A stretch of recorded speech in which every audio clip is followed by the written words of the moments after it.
You can't run forever. Now can ya? Folks, we aren't done calcing Juan's gym. We still have 2 major fights and honestly, some rough drafts that really need some revisions.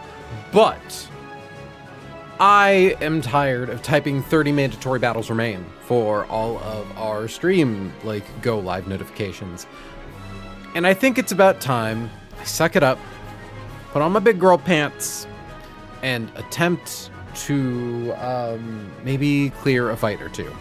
Namely, the first 2 fights. Simply because, they require 0 investment, you know? Hold on 1 second. Half a dozen ink report. What? Leica, why did you type that? Leica, why did you type that? I'm gonna minimize Discord so I don't get distracted. But, point is, I want to clear the fights that require literally 0 investment, that don't need recooks for their lines, that are in fact pretty easy and straightforward for what we're up against in the Pseudopolis gym. So, first things first, what say we hop on over to the calc screen and assess. Hey Izzy, also hi Curses, I didn't acknowledge your gaming, but gaming. So, scroll all the way back up. So we need to go to, nope, that's not the one. All right. So we are currently on the weird back-to-back that we fight later that I really want to recook, that I think I might be able to recook. Now that I kind of know what goes into it, I'm wondering if we can do it a certain way. Because I'm starting to realize that,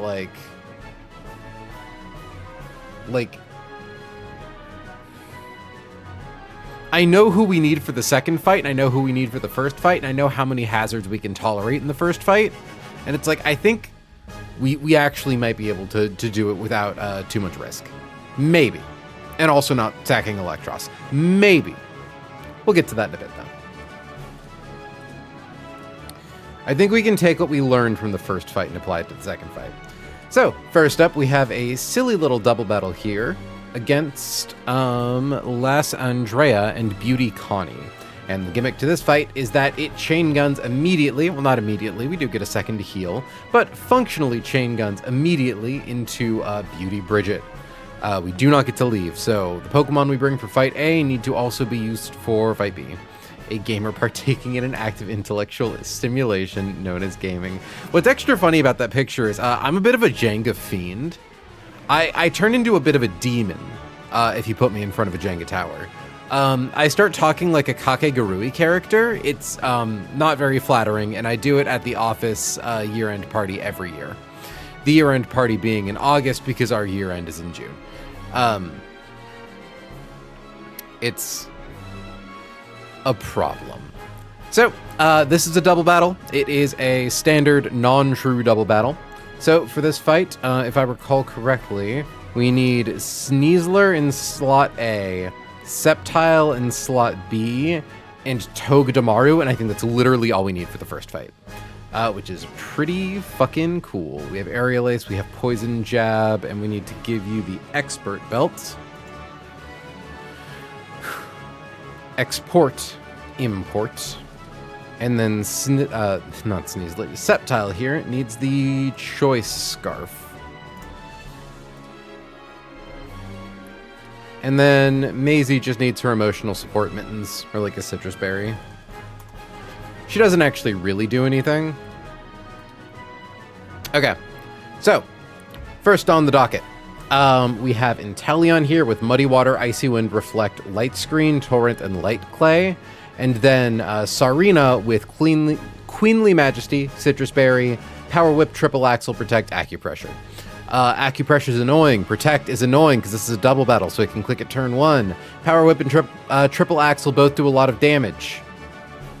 Thankfully, Sceptile shows good old Sarina here, a kill with Triple Axle every time. So, turn 1, it should always go for a slow KO into Sceptile, never Sneasler. Sneasler, however, is faster than Sarina and one-hit KOs it with Poison Jab, thanks to Expert Belt. Meanwhile, Inteleon here is faster than Sneasler, and we can't quite kill it with anything, but Choice Scarf Sceptile outspeeds Sneasler and is able to KO with Leaf Storm. So, even though we have Sneasler in the slot facing Inteleon, we're actually going to have Inteleon KO'd by Sceptile. So we down Inteleon, we down Sarina. Looking at the Sneasler slot,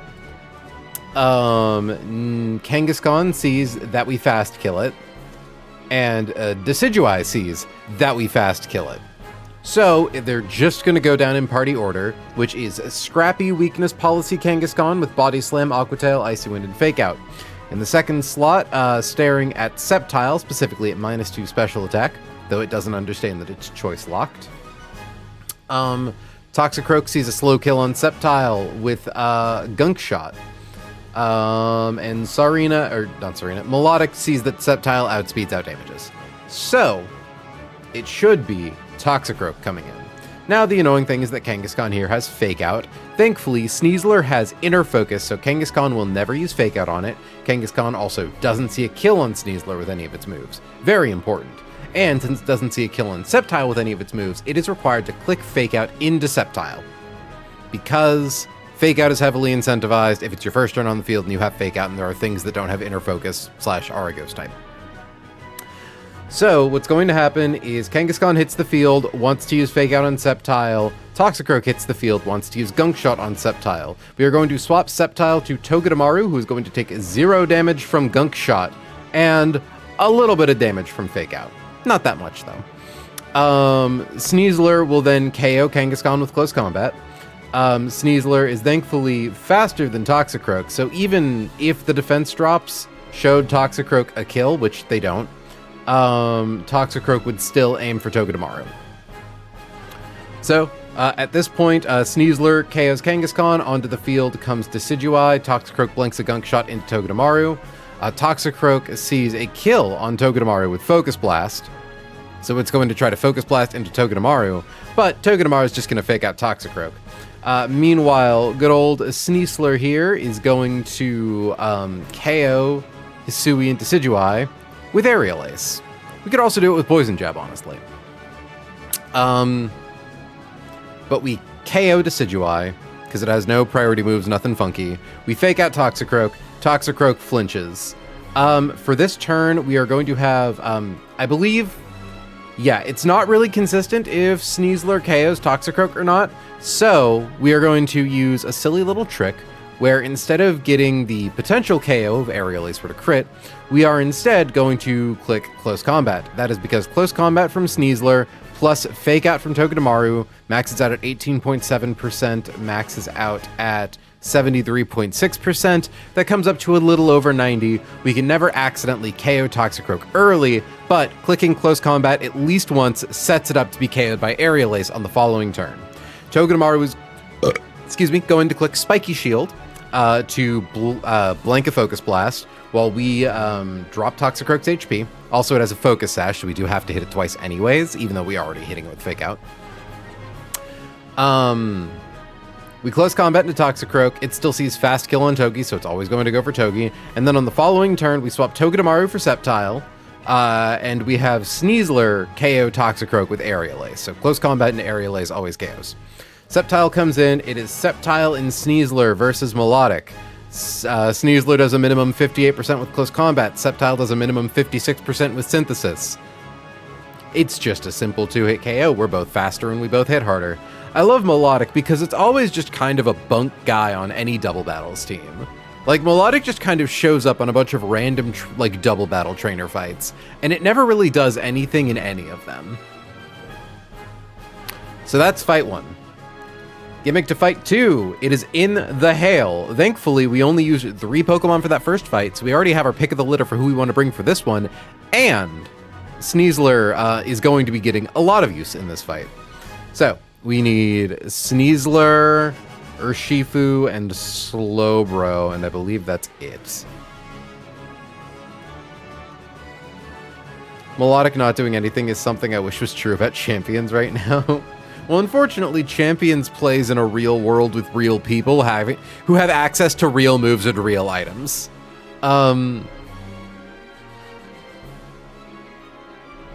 So get Urshifu, and then we just decided on Slowbro. So, for this fight, we don't need Sceptile, we don't need Togedemaru. We are going to give Urshifu the Choice Scarf. And we are going to give Sneasler, instead of the Expert Belt, the Muscle Band. I believe because we need to land at least one relatively hard neutral hit.